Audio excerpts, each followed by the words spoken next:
Imagine London, sometime in the mid 1800s. The day has been busy. Factory chimneys puffing away since dawn, shopkeepers calling out prices, horses pulling carts over the cobblestones. But now the sun is sleeping low, shadows stretch across narrow lanes. The city starts to exhale, like it's letting out a long breath after a day of hard work. Up above, the sky turns from pale blue to a soft wash of gold and lavender. Then come that in between color, the one you can never quite name, where day and night meet for just a few minutes. If you listen closely, you can hear London changing gear.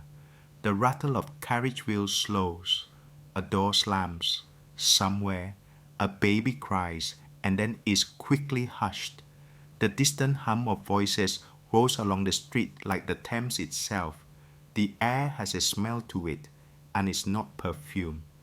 This is Victorian London. You've got the tang of coal smoke, the damp earth smell from the river, and the faint whiff of whatever the fishmongers didn't sell today.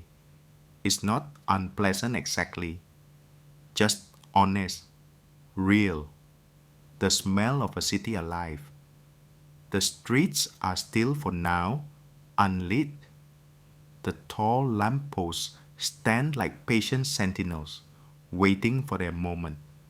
The glass globes catch the last light of day, looking almost shy about what's coming next.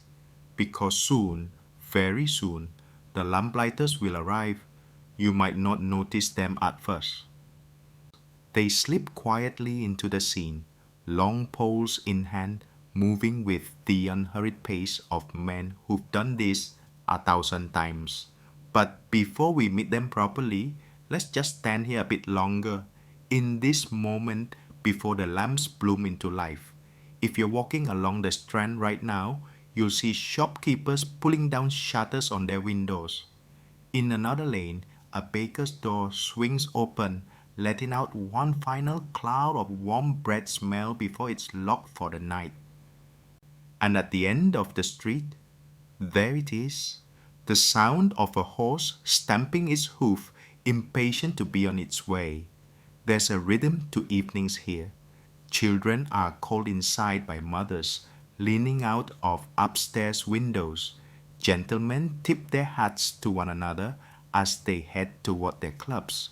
Somewhere, a group of young men laugh too loudly outside a public house, their cheeks warm with ale. The riverboats keep moving, their lantern bobbing in the distance. The city isn't sleeping yet, not even close, but it's shifting into something softer, slower, more mysterious. Look closely at the buildings. They're not new. Many are already old in the 1800s. Weather-stained brick, crooked chimneys, windows that reflect both the last bit of sunlight and the first hints of the coming glow. Laundries still hang between buildings in poorer districts, catching the evening air. Somewhere nearby, a street organ plays a faint tune, the kind you can hum without meaning to. And the fog? Yes, the famous London fog. It creeps in like it's got all the time in the world, curling around corners, blurring the edges of shop signs and doorway arches. You can see it settle low, like a soft blanket over the cobblestones. Some nights, it's so thick you could swear it's brushing against your coat. It turns gaslight into halos, but we'll get to that later. In the heart of the city, things are still lively. Carriages rattle down Fleet Street, wheels sending up little sprays of rainwater from earlier in the day. Boots clatter across paving stones. Somewhere, a vendor calls out the price of roasted chestnuts. Hot and fresh, his voice muffled by the mist. But if you step away from the main roads into the smaller side streets, you find the quiet. Here, the only sounds are the gentle drip of water from a drain pipe, the scurry of a rat who doesn't care you've seen him, and the faint echo of voices far off. In this stillness, you can hear your own footsteps. You can almost imagine that the city belongs just to you. It's in these moments, between the last light of the sun and the first light of the lamps, that London feels both vast and close, crowded yet somehow intimate. This is the time of day when the city shows two faces. The daytime London, busy and businesslike, steps aside, and the nighttime London, with its secrets and its softer edges, begins to take its place. Now, about those lamps, they're tall, black, iron posts, often topped with a glass case, some round, some square. Inside, for now, is only darkness, but soon the lamplighter will unlock that little door, strike a flame, and set the whole street aglow. Gas lamps weren't just for looks, they were for safety, but they were also a promise that the city was still awake, that you could walk a little further, that you weren't alone in the dark. And the lamplighters? Well, they're part of the scenery too, part of what makes this time of evening feel like theater. You might see one at the far end of the street, pausing under each post just long enough for the lamp above him to flicker to life. It's not a dramatic job, not loud or flashy, but there's a quiet dignity to it. Each lamplit is like a note in a song the whole city can hum along to. If you were standing here long enough, you see the light slowly spread. First this street, then the next, until whole district glow like clusters of stars. The fog doesn't fight the light, it holds it, softens it, turns the edges golden. And by the time night truly settles in, London is no longer a shadowy maze, but a place of gentle pools of brightness leading you wherever you need to go. So here we are, right at that moment. The lamps are beginning to shine. The shop signs catch the glow. Windows light up as families inside settle in for the evening meal. Somewhere far off, the bells of St. Paul's chime the hour. The city has changed again, from day to twilight to this glowing gaslit version of itself that feels both old and new at the same time. You can keep walking if you like. Maybe head toward Covent Garden, where street performers are packing up their things, or drift along the embankment to watch the river lights, or maybe just stand still, watch your breath mist in the air, and enjoy the warm halo of a lamp above you. Because in a few more hours, the night will deepen, the streets will empty, the lamps will stand alone, keeping quiet watch until dawn. But for now, you're in that perfect middle space, London at dusk, alive, mysterious, and glowing softly against the fog. Let's step back for a moment. Before gaslight, London at night was, well, dark, and not the oh, it's cozy and peaceful kind of dark. I mean, really dark. Once the sun went down, you had the moon, maybe a few stars if the clouds behave, and the occasional oil lamp struggling against the gloom. Streets turned into shadowy corridors, and most respectable people avoided wandering after sunset unless they had to. Oil lamps had been around for centuries, of course. They did their best, but oil was messy, smoky, and dim. You had to refill it, trim the wick, and hope the wind didn't blow it out. It was better than nothing, but only just. Then, in the early 1800s, London met its new nighttime hero, gaslight. Not magic gas, though I'm sure to some it must have felt that way, but gas made from coal. The process wasn't glamorous. You really don't want to know how much it smelled, but the results were dazzling. Light that was brighter, steadier, and could be turned on with a simple twist of a tap. Suddenly, the night wasn't so frightening. You could actually see where you were walking, and more importantly, see who might be walking toward you. The first public gas lamps appeared around 1807 along Pall Mall. At first, people didn't quite know what to make of them. Some were impressed, others suspicious. They were mutterings. Is it safe? Will it explode? Will it steal the air? But slowly, they glow, won people over. And like most things that made life easier, it spread fast. But time Queen Victoria was on the throne, gaslight had transformed London.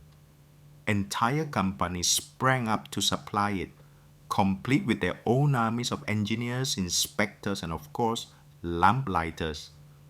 These gas companies dug a whole network of pipes under the streets, delivering light straight to the lampposts. You can imagine the pride in their advertisements.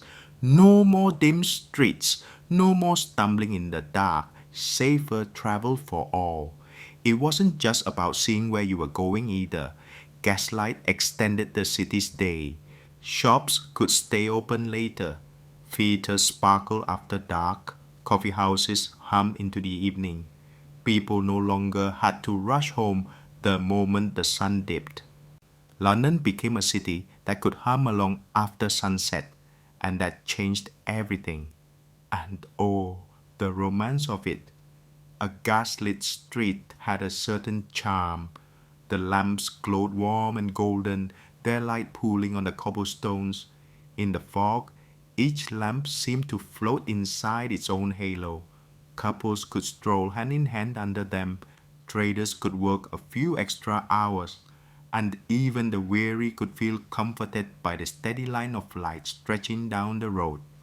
Of course, practical minds loved gaslight too. It made streets safer. Well, a bit safer. Thieves and cutpurses preferred shadows, and gaslight gave them fewer places to hide. Police patrols could see further. Travelers could read street signs.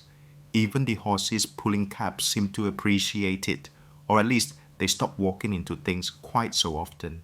But let's be honest, gaslight wasn't perfect. It flickered in strong winds, it hissed and sometimes gave off a faint smell, especially if the mantle inside the lamp wasn't adjusted quite right. And like all new things, it didn't arrive everywhere at once. The grand avenues of central London blazed brightly, while poor back streets still fumble along with their old oil lamps or, in some cases, no lamps at all. Still, for those who live and worked under it, gaslight became a symbol of progress. Victorian writers loved to describe it, sometimes with awe, sometimes with nostalgia. Charles Dickens, for example, often used gaslight in his novels to set a scene, whether it was the bustling cheer of a well-lit market or the eerie half-light of a foggy street where something suspicious was about to happen. You could say the gaslight was the Victorian equivalent of today's street lamps, mixed with a bit of stage lighting. It didn't just make it easier to get around, it made the city look different. At night, the shadows were deeper, the highlights brighter. A row of lit lamps could turn an ordinary road into something almost theatrical. Behind the scenes, there was a whole industry keeping it running. Gasworks, those massive brick plants with smoking chimneys, churned day and night to produce the gas. Workers shoveled coal into furnaces, stoked fires, and maintained the pipes. The gas companies mapped out every street, every junction, so the supply flowed without interruption. And at the end of the chain, you had the lamplighters, the human touch that turned the invisible gas into visible light. It's hard to overstate how much this changed London life. Before gaslight, people timed their evening around the sun. After gaslight, some routes took the lamplighter past busy thoroughfares where he had to dodge carriages and carts while reaching up with his pole. Other routes wound through narrow lanes where the buildings leaned in close like they were gossiping over the street. Here, the lamplighter's light felt more intimate, a private reassurance to the residents that night had come, but they were not forgotten. It wasn't all about lighting. While on his route, the lamplighter kept an eye out for cracked glass, bent posts, or lamps that didn't seem to be drawing gas properly. A well-kept lamp wasn't just prettier, it was safer. A dirty glass could dim the beam, making the street seem half-lit and inviting trouble. Maintenance was part of the pride of the job. And then there were the little moments in between. A nod to a constable on the corner, a brief word with the shopkeeper locking up for the night, a good evening to the old woman watching from her doorway as she always did. Like a personal guardian of her own stretch of road, the lamplighter might not have been anyone's best friend, but he was a constant presence, a familiar figure moving through the twilight. There was also the weather to contend with. On dry, calm nights, the work felt almost meditative. You moved from lamp to lamp, the glow following behind you like a trail of breadcrumbs. But in wind or rain, it was trickier. Wind could snuff a flame just as quickly as you lit it, sending you muttering under your breath as you tried again. Rain made your hands slick, your clothes heavy, and the cobblestones treacherous underfoot. And in winter, the cold could bite so sharply that it felt like your fingers were made of wood by the time you were halfway done. Still, there was a quiet rhythm to it all. The lamplighter knew his route like the back of his hand. Every corner, every uneven stone, every post that needed an extra push on the tap. He could do it almost without thinking, and yet the job demanded attention. A missed lamp could mean an accident, a crime, or simply an angry letter to the gas company from a shopkeeper whose frontage was left in shadow. By the time the last lamp was lit, the lamplighter would stand for a moment and look back along the street. A neat line of glowing globes stretched into the distance, turning the darkness into something warm and welcoming. The work wasn't loud or flashy, but it had a clear, visible result, and not many jobs could boast that. And then, wow, that was only half the story. Come morning, the lamplighter would be back, walking the same route in reverse, extinguishing each lamp one by one. But for now, his part in the city's nightly transformation was done. The lamp would hold their watch until the first blush of dawn, and the lamplighter could head home, satisfied that London would sleep a little easier because of him. For a lamplighter, every evening was a journey. The same streets, the same lamps, yet somehow never quite the same walk. The route was like a well-worn path in the mind. Start here, take this turn, cross that street, stop at this corner. It was a kind of urban map etched not on paper but in muscle memory and habit. Some routes cut right through the heart of London. These were the noisy ones, carriages clattering over cobblestones, shop fronts still open and glowing, street sellers calling out their last bargains of the day. A lamplighter here worked almost like a tightrope walker, weaving between moving wheels and impatient pedestrians, all while keeping the end of his pole steady enough to hit the little gas tap above his head. Other routes were quieter, treading through the back streets and alleys where the city seemed to exhale and slow down. In these narrow lanes, the buildings leaned close, their upper stories almost touching. The air here was thicker, with the smell of bread cooling in a baker's shop or the sharp tang of horses kept in nearby stables. In the distance, you could hear the hum of the bigger streets, but here, under the lamplighter's care, there was a kind of hush. Urban routes had their own challenges. More people meant more distractions. Children trailing behind to watch the flame catch. drunks asking what time it was, as if the lamplighter was a walking clock, and the occasional delivery cart blocking the way, so he had to detour.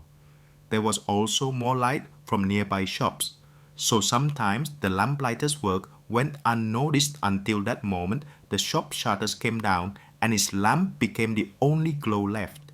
In the suburban edges of London, things were different. Houses stood further apart, and the lamps were spaced out too, so the walk between each could feel longer. Out here, the lamplighter was often alone, his footsteps echoing in the quiet, broken only by the occasional bark of a dog or the flap of a bird startled from its perch. The air smelled cleaner, fewer coal fumes, more damp grass, and on clear nights you could look up between lamps and see the stars, faint but steady. Routes also had their landmarks, the kind of things only someone who walked them daily would notice. Maybe there was a crooked lamppost outside a certain tailor's shop, leaning like it had one elbow on the wall, or the lamp near the bridge that flickered stubbornly no matter how carefully you lit it. The lamplighter got to know these quirks like a postman knows which gates creak or which dogs bark the loudest. There were hazards, of course. London weather could turn a pleasant stroll into a battle in minutes. A sudden downpour meant slippery stones underfoot, and a strong wind could yank the flame right off the end of your pole. Winter ice was even trickier. Nothing said bad night quite like sleeping in front of a pub full of cheerful onlookers. Your pride bruised worse than your knees. And then there were the uninvited companions. A lamplighter on his route might find himself followed by a stray dog, curious to see where all these bright new lights were coming from. Cats, on the other hand, barely glanced up, too busy with their own nighttime patrols. Rats were a different story. Quick shadows darting just ahead, always staying out of reach. The human encounters were often the most memorable part of their walk. A shopkeeper might hand over a warm roll or a bit of leftover pie as thanks for keeping their doorway well lit. A constable might stop for a short chat, trading news of the neighborhood. And there were always the children, pointing, giggling, whispering about the man with the magic pole who made the street glow. Some streets carried a different mood at night. By day, a marketplace might be full of shouting and barter. By night, under the lamps, it became calm and orderly. Stalls packed away, the cobblestones swept clean. A bridge that felt busy and noisy in the sunlight might, in the evening glow, seem peaceful. The river beneath reflecting the warm pools of light. In the poorer districts, the lamplighter's walk was more than routine. It was reassurance. The glow meant safety for late workers and comfort for families peeking out from upstairs windows. Here, the lamplighter was not just part of the scenery. He was a sign that the city still cared enough to keep the dark at bay. By the end of the route, there was a sense of accomplishment. Behind him, the lamplighter left a trail of small golden islands of light, each one a marker that his work was done there. Looking back, it must have felt a little like seeing breadcrumbs scattered behind you, except these crumbs didn't lead you home. They led everyone else. And then came the walk back, to the glow of his own handiwork, past the faces he'd nodded to, past the lamps that now stood quietly, doing their work without fuss. It wasn't glamorous, and no one wrote songs about lamplighters' routes, but for the man walking them, it was a kind of quiet ownership. These streets were his, at least for the evening, and in a city as big and restless as London, that was no small thing. By the time the last lamp flickered to life, London had fully crossed over into its evening self, and it was a very different city from the one you saw in daylight. The gaslight didn't just keep people safe, It invited them to stay out a little longer, to linger in the warm pools of glow, instead of hurrying home. The first stop for many after work was the night market. In certain parts of the city, the streets still bustle well into the evening. Vendors hawk steaming pies, their crust golden and flaky. Men with trays of roasted chestnuts called out hot and fresh over the chatter. Fishmongers, in a last push before the night ended, lowered their prices, drawing customers who didn't mind a bargain or the smell. You could hear the clink of coins changing hands, the rustle of paper rubbing around purchases, and the occasional shout from one stallholder to another. The lamps gave these markets a glow that made the goods look even more tempting. Apples gleamed red and gold. Loaves of bread sat warm under cloth covers. In the gaslight, even the humble cabbage looked a little more inviting, though perhaps only a little. Not far from the markets, public houses came into their own. By day, they might have been quiet corners for the occasional midday drink, but at night they swelled with voices. Workers crowded in, slapping backs, sharing stories, and warming themselves with ale. The sound of laughter spilled out into the street, mixing with the smell of beer and tobacco smoke. The lamp outside marked them as little beacon for the thirsty and the sociable alike. For those with a bit more coin, music halls and theaters offered a different kind of escape. The entrances glowed with brighter lamps, sometimes even decorated with extra lanterns to catch the eye. Inside, the stage lights dazzled, but it was the steady glow of the street lamps that made the walk to and from these venues feel safe, even grand. Couples in their best clothes strolled arm in arm, shadows stretching behind them as they moved from carriage to theater door. And then there were the gentlemen's clubs, private worlds behind closed doors. Their grand facades shone in the lamplight, tall windows revealing warm interiors lined with bookshelves and polished wood. A lamplighter's work outside such places was quiet but noticed. After all, these were the addresses where certain lamps were never allowed to burn low.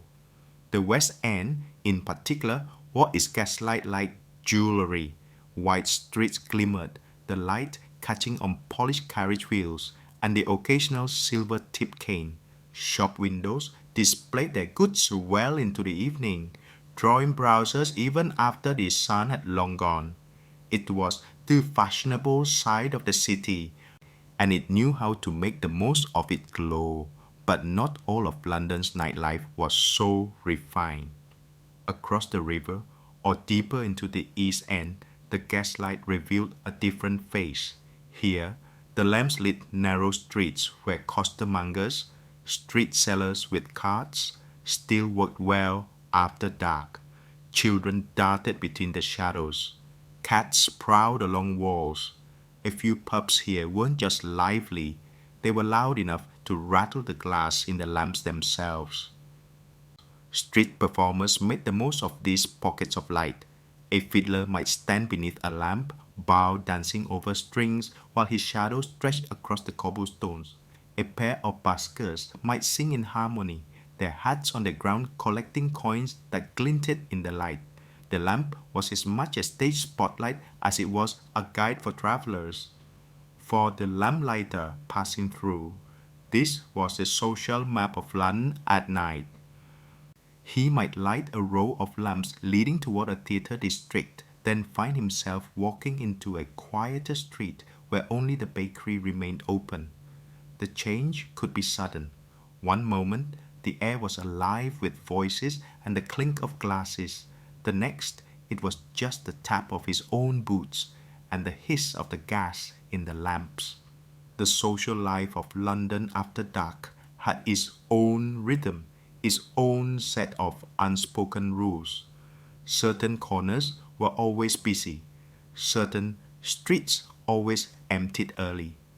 Some lamps seemed to shine for shoppers and couples, others for workers heading home late, and still others for the watchful constable making his rounds. And through it all, the gaslight tied the city together. Whether you were in the glittering West End or humble Market Street, you shared the same warm glow. It lit the path for the wealthy theatre goer and the costermonger packing up his cart.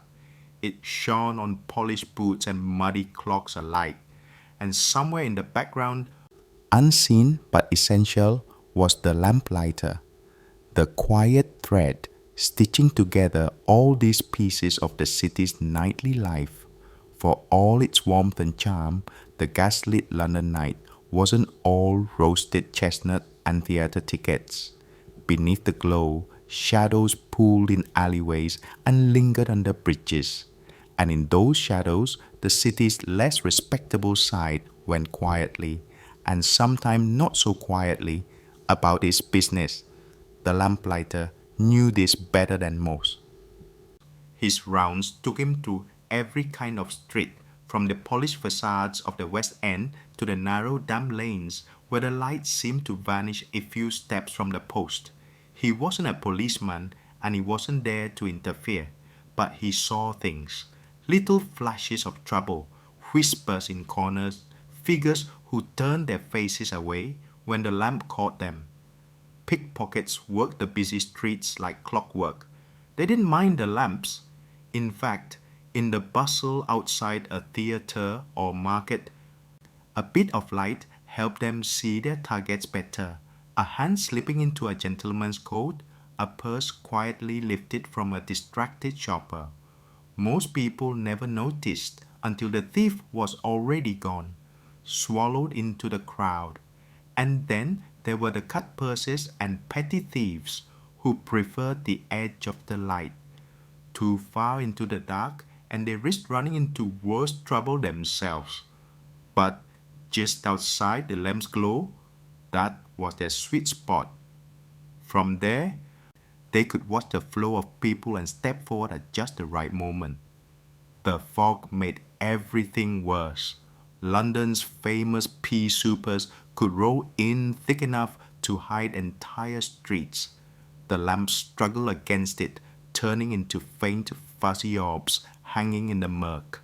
For a lamplighter, it meant walking into a wall of yellow-gray haze, lighting a lamp that might only be visible from a few feet away. For criminals, it was perfect cover. More than one unlucky soul found themselves lost or relieved of their valuables in such conditions. There was danger too from the rowdier corners of the city. Certain pubs and music halls were known for fights spilling out into the street. A lamplighter passing by might hear a crash of glass or the muffled thump of fists before seeing figures tumble into the light, breath steaming in the cold night air. More than once, he might quietly decide to light the next lamp a little faster and keep moving.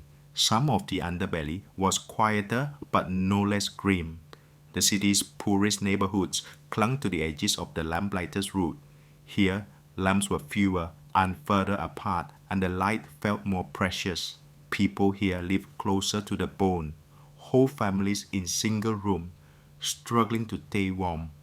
The glow from the street lamp might be the only light spilling into their homes after sunset, and yet outside, hunger and desperation sometimes pushed neighbors toward theft or worse. There were also those who simply vanished into the night. London's size and bustle meant it was easy for someone to disappear between the pools of light. One moment you'd see them walking ahead. The next, they turned a corner, gone into an alley, and were swallowed by darkness. The lamplighter, who moved through these streets every night, learned not to ask too many questions. Yet, for all the shadow and danger, the gaslight still made a difference. It gave honest folk a chance to see trouble coming, to cross the street or quicken their step. It allowed constables to patrol with a clearer view, and sometimes the mere act of lighting a lamp sent trouble scurrying elsewhere. The lamplighter wasn't there to play hero, but his work quietly tilted the balance just a little towards safety. Still, he knew better than anyone that the glow only reached so far. Beyond its edge, the city kept its secrets. The East End had its dark courts and passages. The docks hid all sorts of dealings under the creak of rigging and the lap of water. Even the richer district had their scandals tucked behind closed doors. Gaslight could illuminate, but it couldn't change human nature. So the lamplighter kept walking, his pole sending tiny bursts of warmth into the cool air. He didn't linger where the voices were low and urgent, didn't make eye contact with the man leaning in a doorway too long, and didn't stop to watch when footsteps followed a little too closely. His job was to keep the lights burning, and that meant staying out of the stories that unfolded in their shadows. London at night was a living thing. The gaslight showed its face, but the underbelly, the heart that beat in darkness, was always there, waiting just beyond the glow. For all its limits, gaslight carried something powerful: reassurance. In a city as big and unpredictable as Victorian London, just seeing that soft golden pool of light ahead could be enough to settle a person's nerves. It didn't matter if you were a banker heading home late from a club in the West End or a dock worker finishing a long shift on the river. The lamps told you you weren't walking alone in the dark. It's hard to imagine now, but before gaslight, nights could feel endless. Streets were places you hurried through, not spaces to linger in. You kept to the main road, avoided shadowy corner paths, and trusted your ears more than your eyes. With the lamp burning, those same streets felt friendlier. You could see the cobblestones beneath your feet. You could read shop signs, spot a familiar doorway, or recognize a friend's face before they were right on top of you. It wasn't just about light, it was about presence. Each lamp was like a quiet watchman standing at attention through the night, and the lamplighter, in his rounds, made sure those sentinels stayed on duty. For travelers, that meant fewer wrong turns. For families, it meant they could look out of their upstairs windows and see that their bit of street was safe enough to step onto if needed. Criminals, of course, weren't fond of a well-lit street. Gaslight didn't make crime impossible. The clever ones learned to work around it, but it made certain types riskier. A pickpocket in a busy lit market had to be quicker and smoother. A burglar looking to slip into a shop would think twice if the doorway was bathed in steady light all night long. And there was a psychological effect too. People moved differently in lit street. They walked a little taller, spoke a little louder, lingered just a bit longer. The West End's theatre crowds felt safer, strolling arm in arm after a show. Women running errands in the evening could see the way ahead, avoiding puddles and potholes without slowing down. Even coach drivers relaxed a little when they could clearly see their turns and crossings. For the lamplighter, there was a quiet pride in this. He might never hear thank you from everyone who benefited, but he knew the truth. Each lamplit meant another stretch of safety. He was part of a chain: gas companies supplying the fuel, engineers keeping the pipes in working order, constables patrolling, and together they made the night navigable. The glow also acted as a guidepost. On foggy nights, It was sometimes the only landmark you could trust. People would walk from lamp to lamp like stepping stones across a dark river, each one a marker on their way home.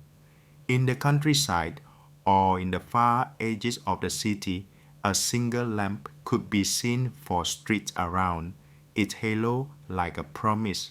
This way, you're nearly there. Even indoors, the lamps had their influence. Families living along well lit streets often kept their curtains slightly open, letting the glow spill in. It wasn't as bright as candlelight, but it gave a gentle, steady background, a nightlight for the whole neighborhood. For shopkeepers, a lamp outside meant their sign was visible even after closing, and their front step was less likely to attract the wrong kind of attention. Some people even gave their local lamps nicknames. The Corner Watcher, Old Steady, or The Angel's Halo. Little private titles for the familiar glow they pass each night. In quieter districts, the lamp outside your building was almost part of the household, a constant presence in all weathers. There was also comfort in hearing the lamplighters' footsteps. If you caught them from your window in the early evening, it meant you were on schedule, that the world was carrying on as it should. If you heard them in the small hours, perhaps extinguishing the lamps in the first blush of dawn, it meant you'd made it through another night. Of course, light can't solve everything. It couldn't banish fog or keep every shadow at bay, but it could soften the edges of the city, turning the dark from something threatening into something almost gentle. The lamps didn't just illuminate streets, they illuminated confidence. And so, for countless Londoners, the sight of a lit lamp was more than convenience. It was safety made visible, a signal that someone, somewhere, had thought about their journey home and cared enough to make sure they could see it. Winter changed everything for a lamplighter. The days were short, the nights long, and the cold seemed to slip right into your bones before you'd even step outside. In December, you might start your rounds as early as 3:30 in the afternoon, the sun already sliding behind the rooftops.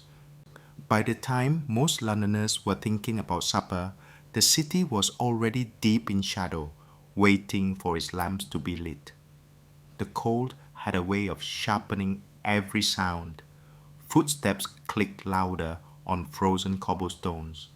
The hiss of gas catching in a lamp seemed crisper, almost brittle. Even the air felt heavier, not quite still, but weighed down with frost. You could see your breath puffing in front of you, disappearing into the dark like little ghosts. For the lamplighter, winter work was slower, harder.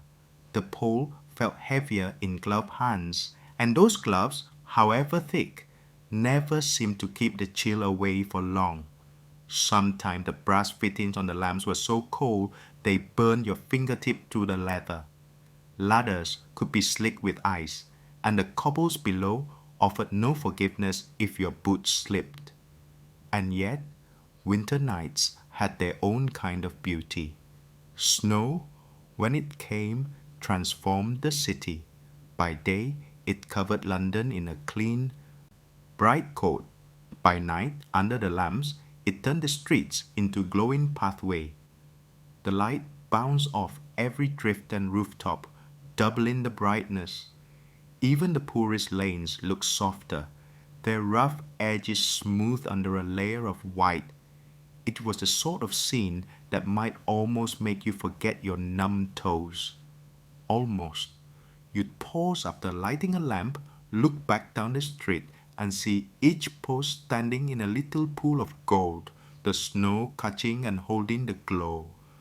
Children would be out, still throwing snowballs under the lamps, their laughter hanging in the air like the frost. And for once, even the constables might be smiling as they walked their beats, breath steaming like chimney smoke. But winter also brought its hazards.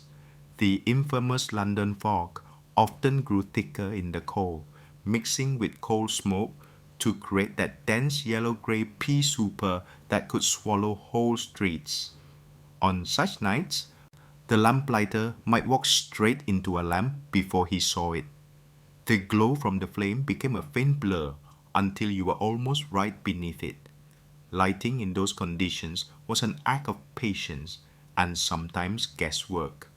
The cold also made the gas flow sluggish, and the mantles could be temperamental. You might turn the key, hear the faint hiss, spark the flame, and nothing. A few tries later, it would finally catch. But by then, your fingers were stinging and your cheeks raw from the wind. Still, winter had its reward. Christmas time brought garlands and wreaths to some lampposts tied there by shopkeepers or residents who wanted their street to feel festive. The light would shine through the greenery, casting gentle shadows of holly leaves on the snow. In the busier districts, extra lamps or lanterns might be strung up for the season, creating whole stretches of road that felt almost magical. Markets in winter were different too. Stalls sold hot mince pies, steaming mug of tea or mulled wine, and roasted nuts whose scent carried down the street. A lamplighter making his way past couldn't help but notice, and if he was lucky, a friendly vendor might press something warm into his hands before he moved on. The early start and long night meant lamplighters often saw the city at its quietest, long after the last pub closed, long before the first cart rattled through in the morning. In winter, those hours could feel especially still. Snow muffled the sound of footsteps and wheels, so that even in the heart of London you could walk a block and hear nothing but the soft crunch beneath your boots. By the time the final lamps were lit and the lamplighter headed home through the streets he'd brightened, there was a satisfaction that went beyond the work itself. In the coldest, darkest months, those little circles of light meant more than ever. They weren't just a convenience, they were warmth, safety, and cheer in a season that could be hard on the spirit. And maybe as he pulled his coat tighter and turned toward his own door, the lamplighter felt a bit of bad cheer himself. By the time spring arrived, the lamplighter's life felt different. Gone were the icy brass fittings and frozen fingers of winter. Instead, the air was softer, carrying the scent of blooming flowers from window boxes and the faint perfume of fresh rain on warm stones. London seemed to shake itself awake after months of huddling under scarves and coal smoke. The change wasn't just in the weather, it was in the timing. The lamplighters' rounds began later, sometimes well after 8 o'clock. In summer, you might not even start until the sky was already painted in streaks of pink and gold. That meant fewer hours working in the dark, but more hours spent waiting for the city to tip over from day into night. It was a different rhythm, slower to start, but no less important. Spring streets were livelier. Shop doors stayed open longer, propped wide to let in the mild air. Children played games on the pavement, skipping rope or rolling hoops, only darting home when their mothers leaned out of windows to call them in. Couples strolled not in a hurry, enjoying the warmth that lingered even at the sun dip. The lamplighter wove through it all, his pole moving steadily from lamp to lamp, each tiny flame a reminder that, yes, night was on its way, even if it didn't feel urgent. By summer, the city was practically humming. Windows were thrown wide to catch a breeze. The smell of baking bread mingled with that of fried fish from stalls still doing brisk trade long after sunset. Musicians played in the squares, their tunes drifting down lamplit streets. In the richer parts of the city, open air dances and garden parties kept the lamp company well into the night, the soft light mingling with the sparkle of lantern strung between trees. For the lamplighter, warm evening had their perks. You didn't need 3 layers of wool to stay warm, and their work felt easier without having to battle the wind or ice. But summer brought its own challenges. For one, the longer daylight meant you started later and finished later, sometime into the early hours if your route was long. And then there were the insects. Moths adored the lamps, and lighting them often stirred up a small cloud of fluttering wings. More than one lamplighter learned the hard way not to stand directly under the lamp for too long unless you wanted a moth in the face. Still, summer nights could be beautiful in ways winter couldn't match. The air stayed warm. The stars came out brighter away from the thick coal smoke, and the city felt like it belonged to the people again. Markets spilled over into the streets with vendors selling fruit, cherries, gooseberries, fresh plums, piled high in baskets. In the poorer districts, families would sit outside their doors, chatting under the lamps as the evening cooled. The light was part of the conversation, part of the backdrop to the season. Special events also made the lamplighters' route more colorful. Spring fairs, May Day celebrations, and midsummer gathering meant streets were busier, decorated with ribbons and flowers. In some districts, the lamps themselves were dressed for the occasion. A garland hung over the post, a ribbon tied neatly around the base. The lamplighter might pause a moment longer here, not just to light the lamp, but to admire the handiwork of the neighbors. On the riverside, the warm months brought their own kind of magic. The lamps along the Thames reflected in the water, stretching into long, shimmering lines that moved with the current. Couples leaned on the balustrades, talking in low voices. Boatmen rowed under the bridges, their lanterns bobbing alongside the steady glow of the street lamps above. Even the quietest routes seemed more alive. You might hear music from a pub 2 streets away, or the laughter of people sitting outside sharing a late supper.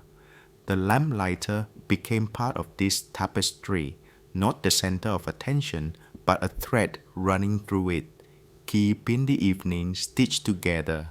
And on some rare nights, when the work was done early and the air was too pleasant to rush home, a lamplighter might linger a little. He'd walk back through streets he'd just lit, enjoying them the way everyone else did, not as a worker, but as someone simply glad to be out on a summer night in a city that seemed for once to be in no hurry at all. By now, our lamplighter knows the city like the back of his hand. He's walked the bustling markets, crossed the quieter back lanes, and braved both the pea soup fogs of winter and their soft, breezy nights of summer. But there are certain streets and certain landmarks that always make his route feel special.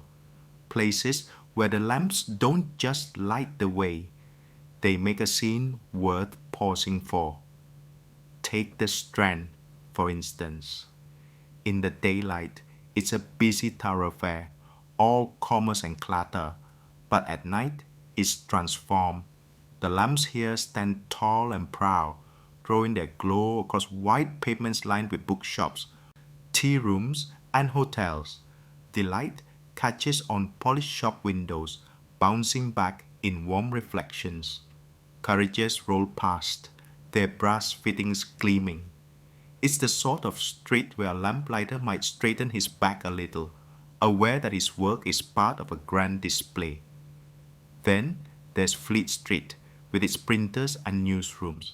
By day, the air is thick with the smell of ink and paper. By night, under the gaslight, the whole street takes on a quieter dignity. Lamps here feel purposeful, steady, as if they're keeping watch over the city's words and news until the presses start up again come morning. Sometimes the lamplighter hears the faint hum of machinery still turning inside, and he imagines the lamps outside nodding along to the rhythm. Westminster Bridge is another favorite. There's something about lighting a lamp with the Thames beneath you, the way the river catches the glow and stretches it into a trembling ribbon on the water. On fogless nights, you can see the grand silhouette of Parliament lit from within, its clock tower keeping perfect time over the lamplighter's steady pace, and when the fog does roll in, it wraps the bridge in a soft grey shawl, turning the lamps into little islands of gold above the dark current. Then there's Covent Garden, lively even when the shops are closed. By evening, the day's market stalls are packed away, but the air still holds the scent of flowers, fruit, and fresh herbs. Musicians sometimes linger here, playing beneath the lamp for a few coins, their note curling up toward the dark rafters of the old market hall. Our lamplighter lights each post along the arcades, remembering winter evenings when the same lamps shone on frost and Christmas greenery. Of course, not every famous place glows with glamour. Whitechapel, for example, has a different character altogether. Its lamps are spaced wider, the streets narrower. Here, the glow feels more precious, a welcome signal on cold nights when the fog clings low to the cobblestones. The lamplighter moves a bit quicker here, not out of fear exactly, but with a sense that the city shadows are thicker in this part of town. Still, even in Whitechapel, a lit lamp can change the mood of a whole street. There are moments, too, when the route takes him past St. Paul's Cathedral. Its great dome rises above the rooftops, catching the last of the day's light before the gas lamps take over. The streets around it are quieter at night, and the lamps here shine like respectful attendants, their glow falling on stone steps worn smooth by centuries of feet. Sometimes he thinks of the lamps as keeping vigil, just as he does. Each landmark has its own feel, its own relationship with the light. On bridges, the lamps are like beacons, guiding you across water. In squares and gardens, they're companions for those who linger on benches in the evening air. Along narrow lanes, they protect us, holding back just enough dark to see the next step. And in every one of these places, there's that little moment after the flame catches, the whump of gas meeting spark, when the lamplighter steps back, checks the glow, and walks on. It's the same motion he's done thousands of times, but here, with the city's famous facades rising around him, it feels just a little more important. Just as he did on the Strand, or over Westminster Bridge, or outside the quiet corners of Fleet Street, he is part of a nightly rhythm that makes London itself feel alive. Later, when he's heading home, the route might take him back past one of these grand places. He'll glance up at the lamps he lit earlier, standing against the night like proud sentinels. And maybe he'll remember that he lit one just like it, weeks ago in a forgotten alley, or months ago in the icy dark of winter, or years ago, on the first day he took this route. Landmarks or not, each lamp has the same purpose, to push back the night, one glow at a time. Long before photographs could capture their silhouettes, lamplighters were already immortalized in pen and paint. There was something about the figure, the tall pole, the upward reach, the glow blooming into life above, that caught the imagination.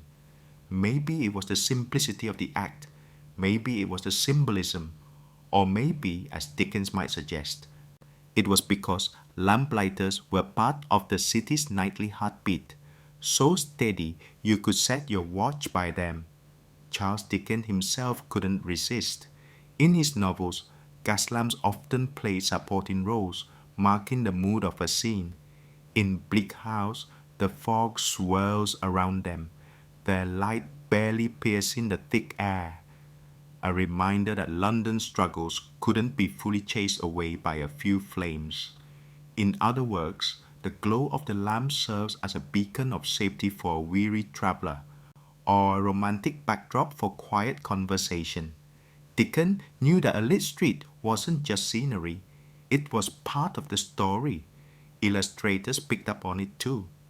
Victorian prints often showed the lamplighter mid-action, arm extended, pole angled up toward the glass globe.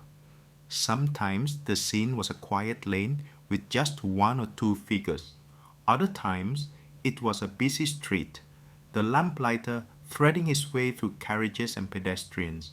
But always, the light itself was the star. In these images, you can almost hear the whump of the gas catching, just as we heard in Fleet Street, Covent Garden, and a dozen other corners earlier in our walk. Painters liked them for the same reason photographers would later love neon signs. They gave a scene an instant mood. A row of glowing lamps along the Strand could look grand and elegant. A single one burning in Whitechapel could look lonely or defiant, depending on the artist's hand. In snowy scenes, the lamp's halo turned into a glowing bubble against the white. In summer paintings, it was a warm accent to evening blues and purples. Poets found their own uses for the image.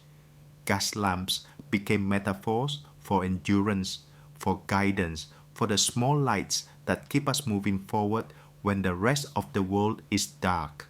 Some wrote about the lamplighter as a kind of humble hero, uncelebrated yet essential.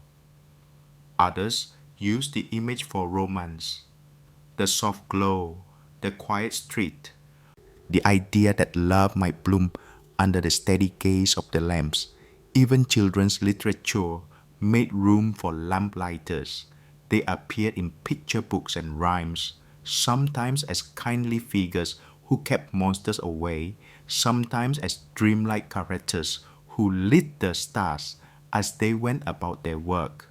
The truth, of course, was less magical, just a man with a key and a steady walk, but that never stopped anyone from imagining otherwise.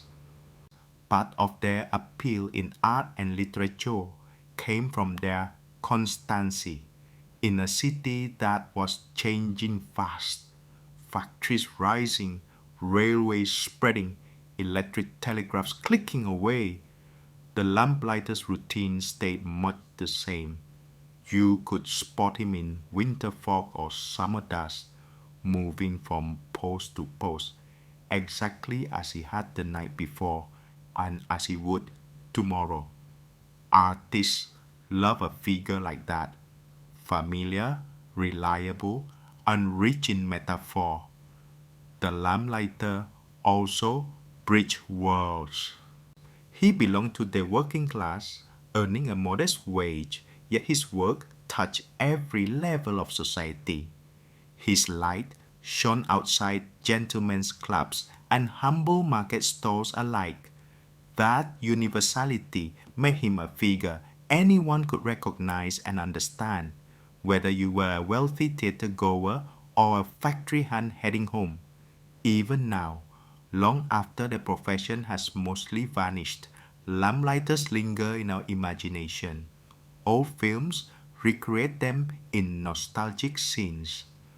Illustrators of historical books still give them the same long pole and the same upward reach. And in certain parts of London, where the last gas lamps still burn, photographers wait for the lamplighter's silhouette, knowing they're catching something that belongs as much to story as to fact. It's strange in a way. The lamplighter's actual work was practical, mechanical, almost repetitive. But in the hands of writers, poets, and painters, he became something more, a keeper of the night, a bringer of warmth, a reminder that even the smallest act, lighting a single lamp, can change the whole feel of a place. And maybe, as we've seen on our own walk to the Strand, Westminster Bridge, Whitechapel, and Covent Garden, that's exactly what he was. Every city has its turning points, and for the lamplighter, that moment came with a faint click, not the warm whoomp of gas catching, but the sharper snap of a switch. Electric light had arrived. At first, it was a novelty, popping up here and there, almost like a trial performance on a stage the gas lamps had owned for decades. But everyone knew, even if they didn't say it out loud, that the age of the lamplighter was living on borrowed time. The earliest electric street lights in London appeared in the late 19th century, and they were, well, different. No soft hiss, no flicker, no warm halo that wrapped the fall in gold. Instead, they burned steady and white, almost harsh compared to gaslight's gentle glow. To some, they were thrilling, modern, efficient, bright enough to make night feel like day. To others, they felt cold, like the city had swapped a friendly old watchman for a stranger in a crisp uniform. At first, electric lights didn't appear everywhere. They were expensive, and the technology was still young. The grander streets got them first. Busy intersections, public squares, places where a brighter light could be shown off as proof of progress. That meant for years, gas and electric lived side by side. A lamplighter might walk one block lined with gas poles, then pass a corner where a tall electric lamp stood humming. No human hand required to wake it each night. Public reaction was mixed. Shopkeepers loved the extra brightness. Theater goers said the harsh light spoiled the romance of their walk home. Older residents missed the slow ritual of the lamps being lit. The quiet signal that evening had arrived. Children no longer looked out for the lamplighter's silhouette in the dusk. There was nothing to watch, except a light that simply switched itself on. Gas companies tried to keep pace, improving their mantles and fittings, promising better, cleaner light. They even advertised gas lamps as more human, warmer, more inviting than electric. And in some districts, they had a point. Areas like Covent Garden or certain corners of Westminster still looked their best under that golden glow. But the writing was on the wall. Electric light could be brighter, cheaper to maintain, and, most important to city officials, didn't rely on a man walking miles each night to tend it. For the lamplighter, the change was gradual but unmistakable. Roaches grew shorter as more lamps were replaced. Some men were reassigned to maintain the new gas lamp that still remained, but others were let go. If you found other work with the gas companies or in completely different trades, some, nearing retirement, simply finished their last rounds and hung up their poles for good. It must have been strange to watch the city change so quickly. One year, you were lighting the lamps along the Strand, nodding to shopkeepers and constables as always were. A few years later, you walked past the same stretch and saw a single tall electric post doing the work of a dozen gas lamps, without a flicker or a pause. And yet, the end wasn't entirely without grace. In certain parts of London, gas lamps held on stubbornly. not out of necessity, but because people loved them. Heritage districts, quiet squares, and ceremonial routes kept their gas posts tended by a smaller crew of lamplighters who knew they were the last of their kind. Lighting those lamps felt different, not just a job, but a preservation of history. In a way, the lamplighters' decline mirrored the city's own march toward modernity. Victorian London had been a place of contrast. Horse-drawn carts and steam trains, cobblestones and grand railway stations, candlelit parlors and gaslit streets. Electric light was simply another step forward, as unstoppable as the railways or the telegraph. Still, for those who had walked the routes night after night, the change left a quiet gap. The city still glowed, but it had lost the small ritual that came with the lamplighters passing. The measured footsteps, the upward reach, the faint hiss as the lamp bloomed into life. London at night was brighter, yes, but it had given up a little of its old rhythm. And somewhere, perhaps in a narrow lane still untouched by electric light, a single lamplighter might have smiled to himself, lit the last lamp on his route, and thought, "Something are worth keeping, even if the world is changing around you." For the men who tended the lamps, their work left more than calluses on their hands. It left memories, hundreds, maybe thousands of small moments strung together like beads on a long cord. And when the era began to fade, those memories became treasures they carried with them long after their poles and keys were set aside. Ask an old lamplighter about his rounds, and he might start with these sounds: the click of boots on wet cobblestones, the faint hiss of gas before the flame caught, the soft whoomp that followed. The same sound we've heard on the Strand, in Fleet Street, and along countless quieter lanes. Some could recall the different voices that greeted them. The cheerful "Evening, sir," from a shopkeeper in spring. The muffled "Hurry up, man, it's freezing," from a bundled up passerby in winter. Then there were the places.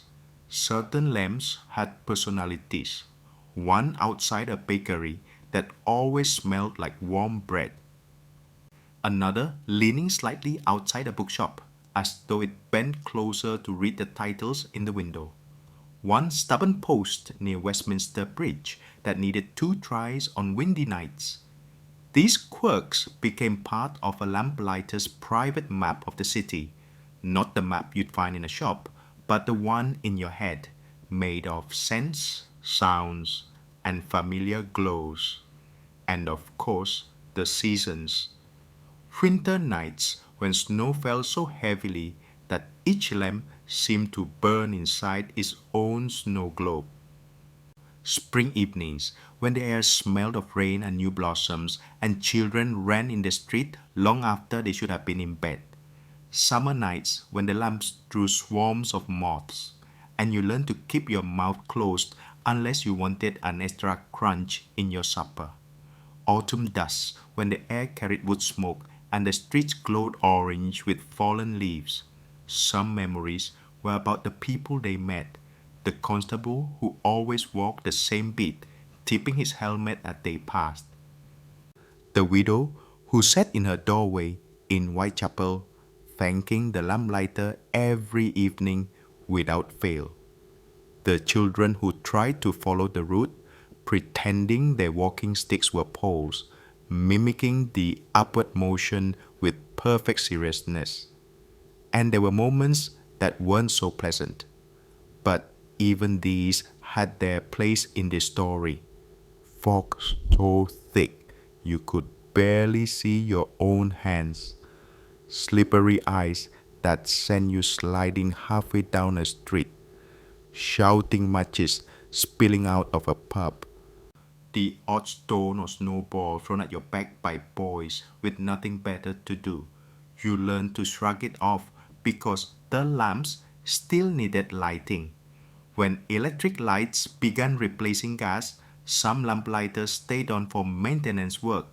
Others were offered different jobs entirely, but many simply finished their last shift, walked their last route, and went home knowing they wouldn't walk it again. They could point to the very last lamp they ever lit, and for some it was bittersweet. One man described standing there, longer than usual, just watching the flame steady itself, knowing it would burn through the night without ever needing him again.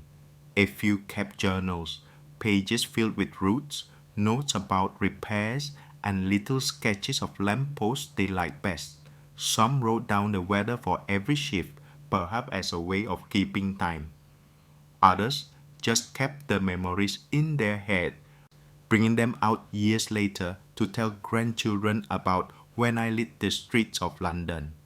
Looking back, most remembered the job as simple but meaningful. It wasn't about grand heroics, it was about being part of something bigger. A nightly rhythm that kept the city alive after dark. One old lamplighter said it best: I didn't like just lamps, I lit the way home. And if you happen to walk one of their old routes today, you might still see some of those lamps, now powered by electricity or kept burning for history's sake. They stand like quiet monuments to the men who once moved from post to post, filling the dark with warmth and light, and leaving behind a trail of memories as steady as the glow they tended. Today, London is still a city of light, but the way that light arrives has changed. The warm pools of gaslight that once marked the lamplighter's path have, in most places, been replaced by electric lamps, efficient, bright, and needing no human hand to wake them. The lamplighter's steady evening walk is now a memory, a part of the city's past, and yet traces remain. In certain corners, you can still find original gas lamps, their iron posts worn smooth by years of wind and rain. Some are preserved as heritage, burning each night exactly as they did over a century ago. A few are even tended by modern lamplighters, not out of necessity, but as a living tradition, a nod to the craft that once shaped the city's nights. Walk down a quiet street in Westminster or along the mall at dusk, and you might catch sight of one. The long pole, the upward motion, the little burst of flame. It's the same gesture made thousands of times by the men who lit the Strand, Fleet Street, Westminster Bridge, and the humbler lanes of Whitechapel. The glow is still warm, still soft, still catching on wet cobblestones the way it always did.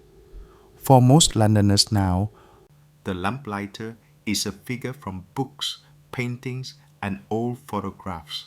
A silhouette leaning into the sky, the city stretching out behind him. But in the 19th century, he was innightly constant, as familiar as the toll of a church bell or the clatter of carriage wheels. His work was part of the rhythm of life, the slow transformation of the city from the bustle of day to the softer pulse of night. Time moved on, as it always does. Electric light, faster travel, new technologies. They reshape the way a city looks and feels after dark. But the memory of the lamplighter endures, because he wasn't just lighting streets, he was lighting connection, lighting safety, lighting possibility. Each lamp was a promise that the road ahead was seen, and seeing is the first step to feeling safe. Perhaps that's why we keep coming back to him in stories and art. The lamplighter's job was simple, but it was never just work. It was care, quiet, consistent, and unpretentious. A reminder that even small acts, repeated faithfully, can change the way the world feels. So if you ever find yourself walking in London at night and you pass a pool of warm light under an old-style lamp, pause for a moment. Picture the man who might have stood there long ago, hands steady on his pole, eyes fixed on the small flame blooming to life. Picture him stepping back, checking the glow, and then walking on into the dusk, leaving the lamp behind to keep watch until morning.